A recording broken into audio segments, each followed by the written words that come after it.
Shalom, shalom à toutes et à tous dans le nom de notre Seigneur Jésus-Christ. C'est une grande joie pour moi en ce moment particulier de partager avec vous la parole du Seigneur. C'est le berger James et nous allons rentrer dans la prière pour que le Saint-Esprit nous assiste. Prions. Saint-Esprit, nous te remercions en ce moment particulier parce que nous avons accepté que nous sommes les élèves et toi tu as pris la mission de l'enseignant. Tu révèles les vérités cachées, tu sondes les cœurs, même les profondeurs de Dieu. Nous sommes disposés à toi en ce moment particulier de puiser la profondeur de Dieu et nous partager, afin que nous manifestions la gloire de Dieu. Au nom de Jésus-Christ. Amen. Je voudrais partager avec vous ce message qui est très important pour nous dans ces derniers temps. Le corps de Christ doit marcher non pas dans la spéculation, mais dans la révélation. Nous devons cesser de faire le bruit, nous devons commencer maintenant par produire les résultats. Quand nous analysons bien le corps de Christ aujourd'hui, nous voyons certaines choses. À la place de la puissance, on a remplacé le bruit. À la place de la révélation, on a remplacé ça par la spéculation. Et finalement, nous les chrétiens aujourd'hui, nous sommes devenus des bavards et des gens qui font du bruit inutilement. Et ceci doit être corrigé dans ces derniers temps. Et Dieu est sur le point de choisir certains éléments et les relâcher pour corriger cette erreur-là. Et pour atteindre ce niveau-là, il va falloir détenir certaines clés, certaines révélations. C'est ce qui nous permettra vraiment de déclencher un nouveau mouvement. Alors je voudrais te parler de quelque chose que j'ai intitulé les 3 types de ta présence. Quand je parle des 3 types de ta présence, je parle des 3 dimension de cette présence, de ta présence. La Bible nous dit Dieu nous a créés à son image. Dans Genèse chapitre 1 verset 26, il dit créons l'homme à notre image selon notre ressemblance. Et qu'est-ce que Dieu était d'abord avant qu'il nous crée? Il était esprit. Et je vous le dis, chaque esprit a une présence. Et il t'a créé à son image. Tu es un esprit. Et automatiquement tu as une présence. Si tu ne sais pas que tu as une présence, c'est l'ennemi qui est en train de t'aveugler pour que tu ignores cette capacité que tu as. Soit tu ne sais pas comment créer cette présence, et c'est le moment particulier pour toi de saisir l'opportunité pour pouvoir rentrer dans cette gloire. Alors nous avons Dieu qui est esprit et qui a automatiquement une présence. Et je vous le dis toujours, Dieu a 3 types de présence. Il y a l'omniprésence, c'est-à-dire Dieu est partout. Dans Psaume 139, verset 1 jusqu'à 8, tu vas voir, il dit, si je quitte ici, je vais là-bas, tu seras là-bas, je monte au ciel, tu seras là-bas. C'est ça qu'on appelle l'omniprésence de Dieu. Dieu est partout. Et vous allez voir que dans cette présence qu'on appelle l'omniprésence de Dieu, même les démons sont à l'aise. Donc ça veut dire que la présence de Dieu qu'on appelle l'omniprésence ne détruit pas les démons. Il y a une autre présence qu'on appelle Emmanuel présence. Ça, ce n'est pas Dieu est partout, mais Dieu est avec quelqu'un. Quand Dieu est avec cette personne, tu vas commencer par voir que la personne change de manifestation. On dit, vous savez comment Dieu a oint Jésus-Christ de Nazareth, du Saint-Esprit et de la puissance. Celui-ci se promenait de lieu en lieu faisant du bien, guérissant tous ceux qui étaient sous l'emprise du diable. Pourquoi? Car Dieu était avec lui. Quand tu prends la Bible, toutes les personnes qui ont manifesté vraiment des degrés de puissance dans la Bible, tu vas voir le dénominateur commun de ces personnes-là, Dieu est avec eux. Donc quand Dieu manifeste cette présence-là avec quelqu'un, c'est-à-dire Emmanuel présence, cette personne-là devient quelque chose de surnaturel sur la terre ici. Maintenant, il y a ce qu'on appelle Shekinah présence. C'est le moment où la gloire intense de Dieu se manifeste dans un lieu. Israël est sorti d'Égypte par la main de Dieu.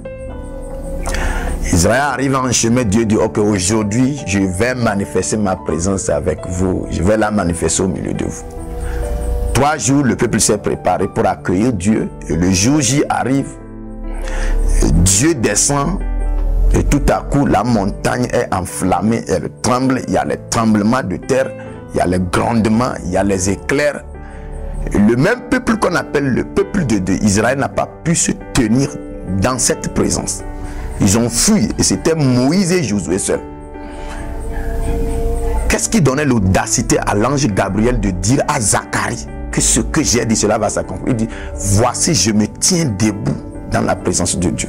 Cette présence-là, quand elle se manifeste quelque part, on sent automatiquement une transformation. C'est l'arrivée de la gloire intense de Dieu dans un lieu.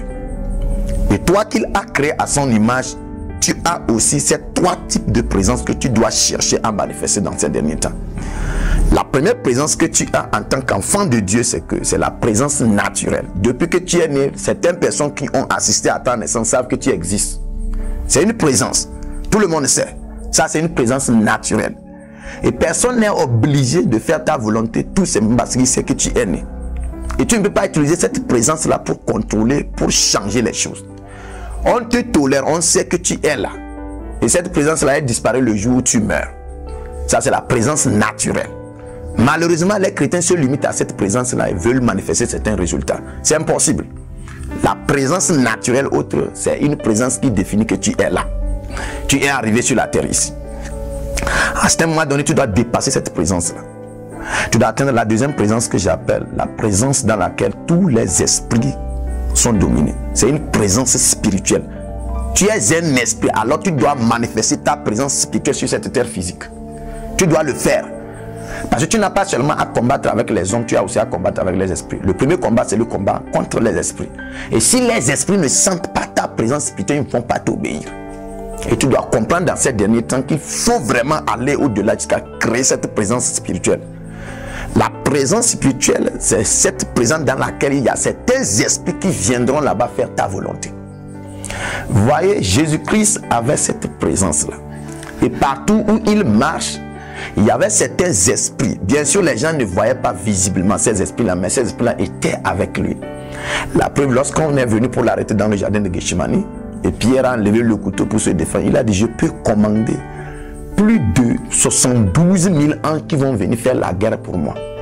Ces anges-là le suivaient. Lorsque le disciple d'Élisée est sorti, il a vu que les Assyriens avaient entouré le lieu où Élisée se couchait. Il a paniqué, il est rentré, il a dit, nous sommes foutus. Alors il a fallu que Élisée prie pour que Dieu ouvre les yeux de son serviteur, pour qu'il voit quoi? Pour qu'il voit les esprits qui sont avec Élisée. Et quand ses yeux sont ouverts, il a vu des chars. Alors tu dois savoir qu'il y a une certaine présence que tu dois créer. Et quand tu crées cette présence-là, alors certains esprits viennent loger dans cette présence-là et vont commencer maintenant par faire ta volonté. Jésus-Christ, c'est la montagne de transfiguration. Ce n'était pas qu'il a invité Moïse et Élie de venir. Non, non, non, non. La Bible dit quand il est allé, il s'est mis à prier. Alors il a intensifié cette présence-là. Elle est rentrée dans le degré spirituel d'une manière que on pouvait maintenant voir les esprits qui marchaient avec Jésus. C'est-à-dire que Moïse et Élie sont apparus. Ce n'est pas qu'ils sont arrivés. Non, ils vivaient et ils étaient invisibles. Alors il a concrétisé cette présence-là. C'est pourquoi je veux que tu comprennes quelque chose. Le père spirituel de Moïse, d'Élie, c'était Moïse. Et le père spirituel de Moïse, c'était Jésus. Alors Jésus marchait avec ses deux fils spirituels partout où il allait. Et quand tu veux bien écouter ça, tu dois regarder là où Moïse a dit à Dieu qu'il veut voir sa face. Dieu lui a dit, je vais te faire rentrer dans le creux du roc. Je vais cacher ta face et tu vas voir mon dos. Et entre-temps, quand Élie avait des problèmes avec Jézabel, la Bible dit il a marché 40 jours, 40 nuits. Il allait sur la même montagne. Et il est allé rentrer dans le creux du roc, dans une grotte. Et c'est là-bas que Dieu lui pose la question, que fais-tu ici? Le même lieu où son père spirituel a vu le dos de Dieu, c'est là-bas aussi il est allé. Et Dieu l'a changé maintenant le mandat. Il dit cette fois-ci, tu iras oindre Élisée, Azaël et Jéhu. Ça veut dire que quand il est retourné à la source de son appel, il est retourné là où son père spirituel a. Alors il a commencé maintenant par changer le degré de son manteau. Alors cette présence-là, c'est elle nous manquons parfois. Et quand nous nous tenons à l'église, nous commandons, les esprits ne sortent pas. Tu dois savoir que les esprits doivent sentir ta présence spirituelle d'abord avant d'obéir ta parole. S'ils ne sentent pas cette présence, tu es comme un esclave qui lance des commandements. Et tu dois écouter bien qu'il y a certaines choses qui sont physiques mais qui ont pour origine ou bien source spirituelle. C'est dans cette présence spirituelle maintenant que tu vas commencer par décréter des paroles. Spirituellement et physiquement, les gens vont voir les manifestations. La présence spirituelle. La troisième présence, ça c'est une présence qu'on appelle présence de domination. Lorsque tu arrives à manifester cette présence, tu vas voir que les rois vont commencer à te suivre et faire ta volonté. C'est cette présence-là que l'Église maintenant doit manifester. Nous devons forcer les rois, les présidents, les scientifiques, les médecins, les magiciens à se mettre à genoux. On doit manifester certaines choses qui vont les challenger. On doit aller au-delà de la spéculation, rentrer dans la manifestation de certaines dimensions qu'on ne pourra pas imiter ni photocopier. Il y a une erreur que Moïse a accomplie. Il a jeté le bâton, c'est devenu serpent. Et les magiciens, Jeannès et Jambres ont jeté leur bâton, c'est devenu serpent. Il a fallu que Moïse découvre leur pouvoir, afin que lui va faire ça et personne ne pourra faire ça. La preuve, Élie a fait ça. Pourquoi il a dit aux prophètes de Baal d'invoquer le feu va descendre? C'est parce que d'habitude, les prophètes là faisaient ce travail-là. Alors Élie sait que je vais leur prouver qu'en ma présence, vous ne pouvez pas opérer spirituellement. Alors il a décodé leur puissance. Il a bloqué ça. Et puis maintenant, lui seul, il a gardé le code. Il a manifesté le code. Ils n'ont pas pu invoquer le feu. Lui, il a invoqué le feu. Et cela a permis au peuple maintenant de savoir que Baal ne voilait rien. La preuve, il a fait ça. Quand il a bloqué la pluie, il y avait 7000 prophètes dans le même pays. Mais il a fait ça d'une manière qu'aucun prophète ne pourra prier, la pluie va descendre. Ce sont des dimensions que nous devons manifester. Le monde piétine trop l'église dans ces derniers temps. Les autorités semblent regarder l'église comme on ne vaut rien. On semble être une nuisance. Aujourd'hui, certaines personnes osent dire à leurs enfants, dans ces lieux-là, je ne veux pas te voir là-bas. Et ils disent ça clairement et rien ne se passe. Ah, corps de Christ, on doit quitter la spéculation, rentrer dans la démonstration de la puissance. On doit essayer de se poser la question, où est le Dieu d'Élie? Où est le Dieu de certains hommes de Dieu qu'on a lu la Bible, on a entendu parler d'eux?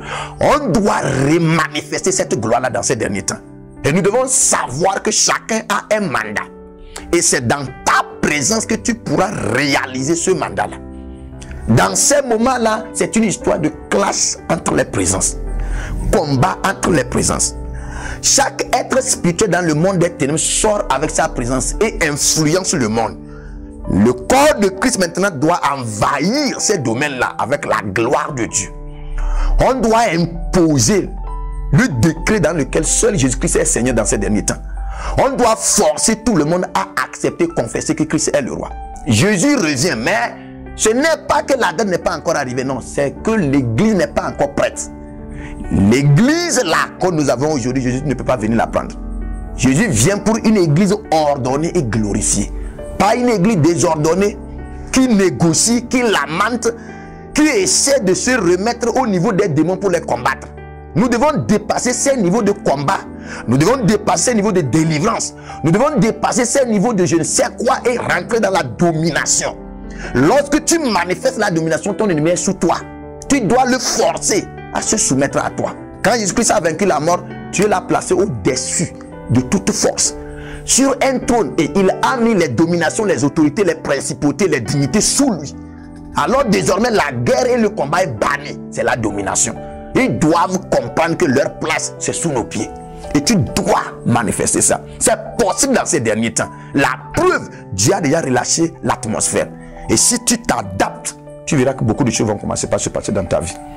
Voilà en quelque sorte ces trois présences que nous devons comprendre et les manifester.